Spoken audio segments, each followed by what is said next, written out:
Hey guys, it's Ashley and I have a crazy little new series that I'm testing out here. And by series, I mean this one video, and if you like this video, I'm gonna make more. And potentially, if you don't like this video, I will still make more. I am going to be designing spaces for fictional characters. If you don't know me, I'm Ashley. I do a show called Spacelift, and I thought while I'm in between makeovers, it would be fun to do little virtual makeovers. Today, I am going to be designing tiny homes for Disney princesses. Well, actually, today I'm going to focus on one Disney princess, and that is Belle. I posted on my Instagram stories asking you guys which princess you wanted to see, and she won by a landslide. Also, for context, I am a huge Disney fan. I've done the Disney Princess Half Marathon 3 times. I go to Disney World all the time. I have an annual pass. I love anything Disney, and I also love anything home decorating. So this is a fusion of all of my interests, and I'm very excited to get started. Let's do it. Before I start, here is a quick rundown of how I'm going to do this. First, I'm going to create a mood board. Step 2, I'm going to make a 3D rendering. Then we'll take a tour and admire all of our hard work. Let's get moody. Today I've been a little more structured for the purpose of this video. I have the main spaces we're gonna tackle. So the living room, the bathroom, the kitchen, the bedroom, and exterior. Let's start with living room. I almost want this space to be reflective of like a worn-in leather-bound book. I think the whole town kind of has that vibe, and especially her childhood home. It's a little bit on the darker side, but in a cozy, lived-in way. The first thing I thought of when I came to this leather-bound book comparison was a leather couch. So let's try and find a small leather couch. This is cute. Since the space is so small, I think we just need a white fluffy rug. Let's find some throw pillows. Okay, this is a cutie little one. Some texture. I also don't want to go for the obvious, just make everything yellow. I think we can be a little more sophisticated than bright yellow. Belle would appreciate craftsmanship. Her dad's always making her little trinkets and whatnot, so I think she would be an Etsy kind of gal. I just found the most perfect piece of art there could ever be. It has roses, it has books, and it's from Etsy. Okay, how about a coffee table? Let's think about the characters in Beauty and the Beast, which furniture pieces they become. What's his dog? Oh, here's a fun fact. I couldn't think of the dog's name from Beauty and the Beast, and its real name is Sultan, but in the 2017 version, he is named Frou Frou.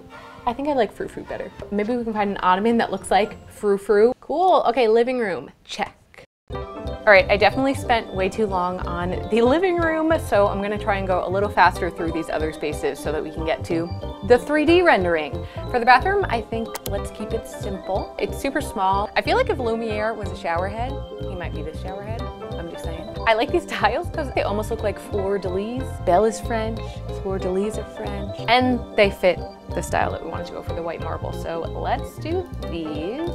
All right, I like that. Now let's move on to the bedroom. I think let's go blue for the bedroom, almost as if it was her provincial town outfit. Ooh, okay, I kind of like this comforter.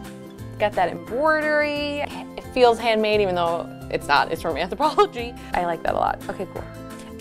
Oh, almost looks like the feather duster, Lumiere's girlfriend. Yay, she needs a little rug. Some books, of course, for some late night reading, maybe early morning reading. I don't know if she's an early bird. She's probably an early bird. She seems like she has her life together, can't relate. Okay, I think that's it for the bedroom. At least that's all we need for the mood board. If we see some empty spaces when we're doing the 3D rendering, we can add some things. Kitchen time. The kitchen is actually shown a lot. Well, maybe not a lot, but more than the other spaces that we're making over. Again, I don't want this to be a direct mimic of the spaces in the movie, but I want it to be inspired by that. And if you look in the movie, it's got these like really ornate cabinets. They have little sculptural pieces in the corners, but I did notice they're a little disorganized. They've got this big farmhouse table in the middle of the kitchen. We don't have room for a table, but I think we can get that natural wood element elsewhere, and we can definitely do those intricate cabinets that they have. Maybe in white though? Let's see. Okay, I think let's put these on the mood board and then we can decide. That can be a game time decision, what color we make them. She definitely needs a teapot. I don't really have a reason for these plates, but they just feel right. I feel like they could be like a cousin to Chip or something. Cool, all right, I feel inspired. Let's do the exterior, last one. When she's running through the village singing, the lady's yelling about her eggs. We do get a pretty good feel for what the architecture is like in her provincial town. A lot of white buildings, a lot of dark wood beams. I let's do some sort of white siding. I know I said I was basing this on the original, but in the 2017 version, she like slams the gate shut on Gaston. So we're gonna give her a fence so that she can aggressively slam it when needed. I know this is a tiny home, but I'm gonna assume she's like camping out here for a while. She's found a good like trailer park-ish situation. And then of course, she needs some roses. I think this looks really good. I'm inspired, which is the whole point. And that's kind of the whole point of a mood board. And I think we're ready to move on to step number 2, the 3D rendering. So what I'm gonna do for this is use a program called SketchUp. A lot of architects use it, interior designers, and me.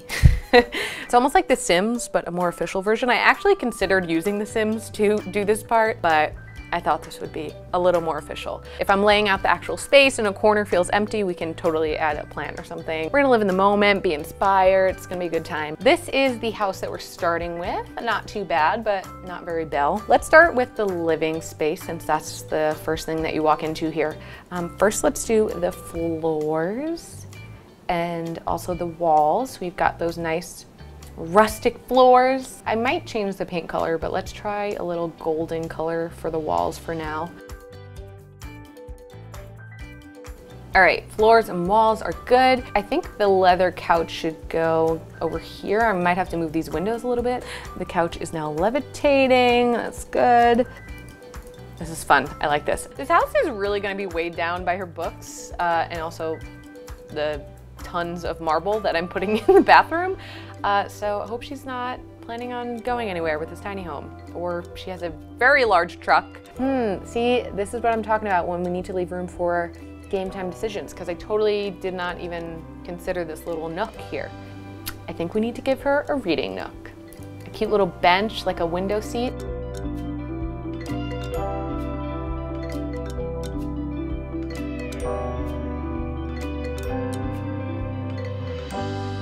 I love that, that's cute. Let's move on to le kitchen. How do you say kitchen in French?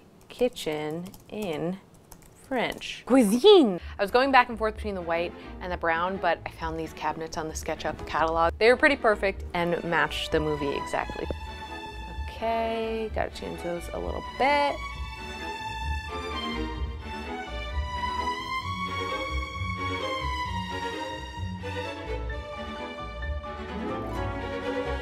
Accessory, a little teapot.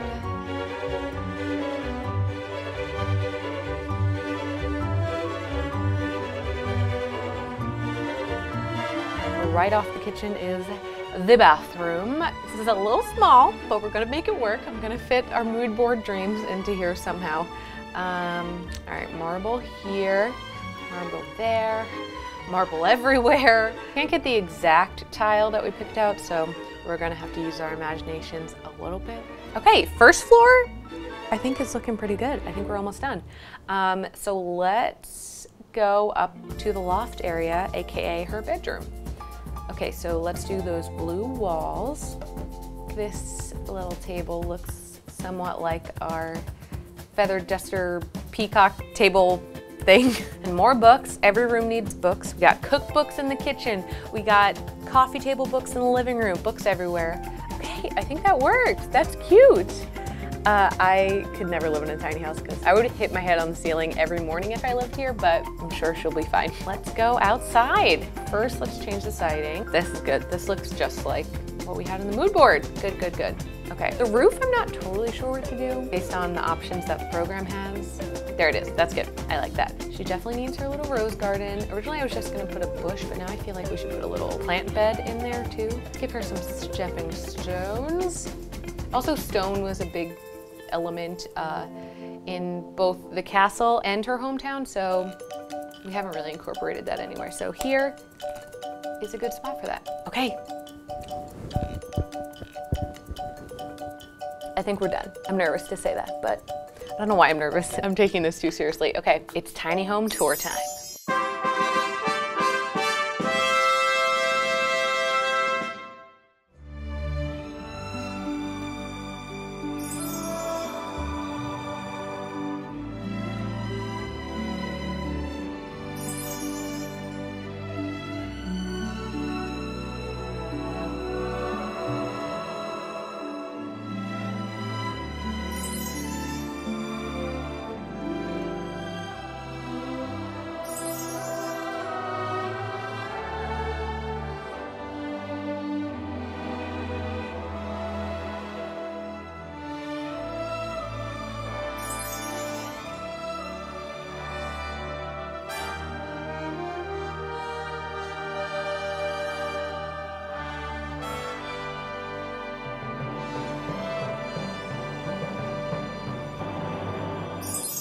had so much fun making this video. I hope you liked it. If you want to suggest the next character that I should design a space for, let me know in my Instagram highlight. There's a little sticker that you can give suggestions, and I read every single one, so let me know. I'd love to have like a village of Disney princess tiny homes. That's sort of my thought process moving forward, but I can be persuaded into other things. Maybe we do like Harry Potter studio apartments or like Avengers mansions or something. I don't know. Any of those could be fun. So let me know what you think. Thank you so much for watching, and I'll see you next time. Bye.